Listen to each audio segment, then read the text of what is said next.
Historical development. In the last module, we looked at the historical development of the description of Hebrew. In this module, I want to look at the historical development of Hebrew itself, the language. Now, this is one of those extra modules. You don't really need this for first year Hebrew. All you really need to know is that we have this form called the imperfect, and we have another one called the preterite, and they both look the same. But they're really probably different forms, and they're probably different forms because they started out that way, and then through historical change in the language, they came to look the same. So if that's sufficient for you, then you can skip this module. If you want to know a little more detail, then that's what we're going to do here. What appears to be the case is that you had something called a verb form called the yaktulu originally, and another one called the yaktul. And the yaktulu was used for the imperfect, and the yaktul was used for the perfect. So imperfect is our incomplete tense, and preterite simply means simple past, just a simple past right here.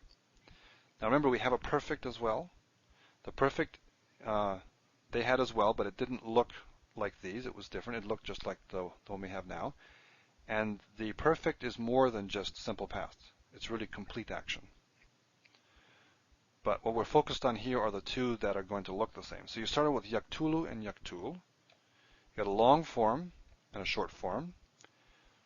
Notice that the only difference between these is the u at the end, the short vowel. Now what happened as the language developed is that it lost the short vowels of the long form. So you lost the short final vowels, and yaktulu became yaktul, which is the same as the preterite. So then we have the imperfect and the preterite using the same form. Two different forms, imperfect and preterite, that look the same. And then there was another vowel change, or a couple of them here. Yaktul became yiktol, which is what we have in Hebrew today, in our biblical Hebrew. Yiktol is just like yifkod, just a different paradigm word using katal instead of pakad. But that's what we have today, yiktol. And so we have now our imperfect and our preterite using the same, or looking the same basic form. Now you can see this in detail in Waltke O'Connor's book on page 546 and also 466 to 470. Now Booth describes this a little differently. He starts out with the same two, ends with the same, but he says that it goes through this change first, yiktolu and yaktul, and then you lose the final short vowels to end up with what we have today.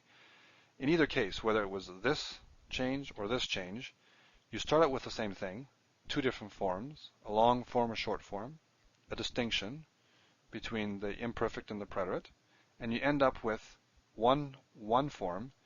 Well, I'm using the word form here in two senses. Form meaning two different so-called tenses, imperfect and preterite, using one morphological form, yiktol. So two forms of the verb, same appearance. Regardless of which way it went, this way or this way, we have a same starting point, the same end point. And so we have this ambiguity today in biblical Hebrew. Different forms, same appearance. Imperfect and preterite have the same form. So that's probably why we have this. It's because of this historical change. Now, if we have the preterite that looks the same as the imperfect, are there any places where we see a preterite and we know we need to translate it as a simple past, even though it looks like the imperfect? Well, there are a couple of cases, or a couple of places where you see this. One is in poetic, especially archaic Hebrew. And this is an example from Seo, page 225.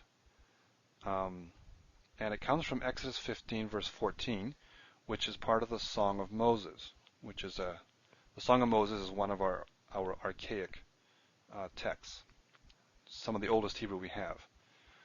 Also, the Song of Deborah is another old or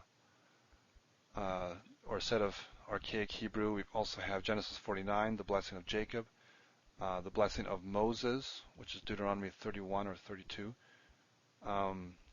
and there are a few Psalms as well. So in archaic Hebrew, which makes sense, the older material is where you're still going to see some of this. So let's read this here. Shama'u amim yirgazun. Shama means to hear, and this here is a perfect. We know because we don't have a prefix form here, so this is straight perfect. They heard. Now who heard? Well, here's our subject. Amim, the peoples. The peoples heard. They trembled. Ragaz means to tremble. Now this looks just like a straight imperfect, right? You've got your root right here. You've got this extra nun that can sometimes come on the end of the forms with u, but prefix, suffix, this is just a straight imperfect in terms of how it looks. But clearly this has to be translated as a past. The peoples heard and trembled. Not the peoples heard and they will tremble or something, or might tremble.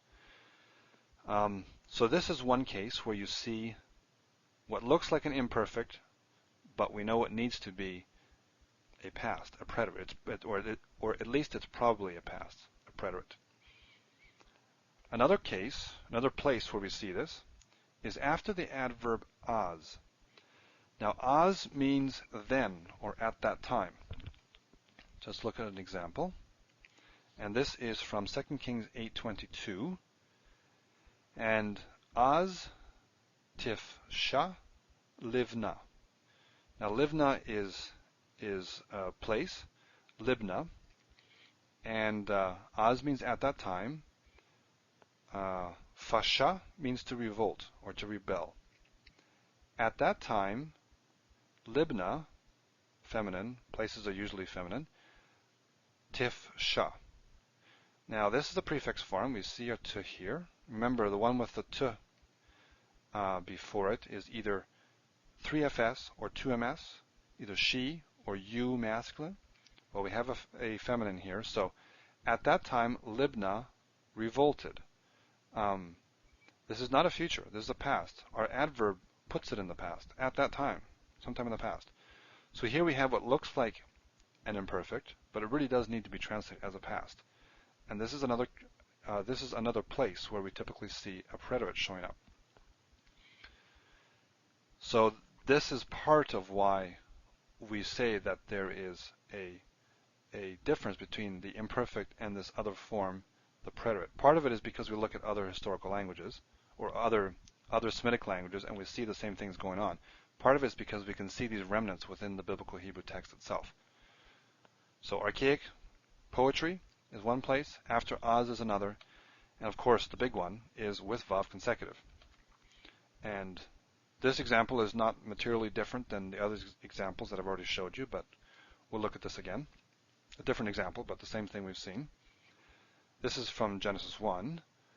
Vayikra Elohim la'or yom v'lachoshech kara laila. Vayikra, kara is to call, in this case, call or name. God called the light day, and the darkness he called night. So this here we see our vav conversive here with the preterite, or at least what we're calling the preterite, right? Because we have our vav, our patach, and our dagesh and the yud. So we translate this as a past. This is our simple storytelling tense. God called the light day. And then here, what happens is our past time narrative sequence is broken. We've already seen this. In this case, it's broken with the word darkness. So darkness comes between the vav, and so then we have to between vav and the verb. So then we have to revert to our perfect tense. We don't continue the vav conversive with the preterite if the sequence is broken, and we see that here. So. And darkness he called night. This is just a simple past, or a 3ms perfect. So what this shows us again is that there's a very close connection between this form of the verb, preterite plus vav conversive, and the simple past, or the perfect, translated here as a simple past. Um, Now we'll see later with some irregular verbs that when you put it in the preterite plus vav consecutive, you'll actually get a short form here, which may come from the short form that originally was there. But it's only with some verbs, and they tend to be the irregular ones. So the reason we talk about imperfect versus preterite is because it seems that they came from two originally different forms, and they coalesced into one. We can see this from other Semitic languages, and we can also see some of this functioning within Biblical Hebrew itself. In archaic poetry, after Oz, and of course with the Vav consecutive.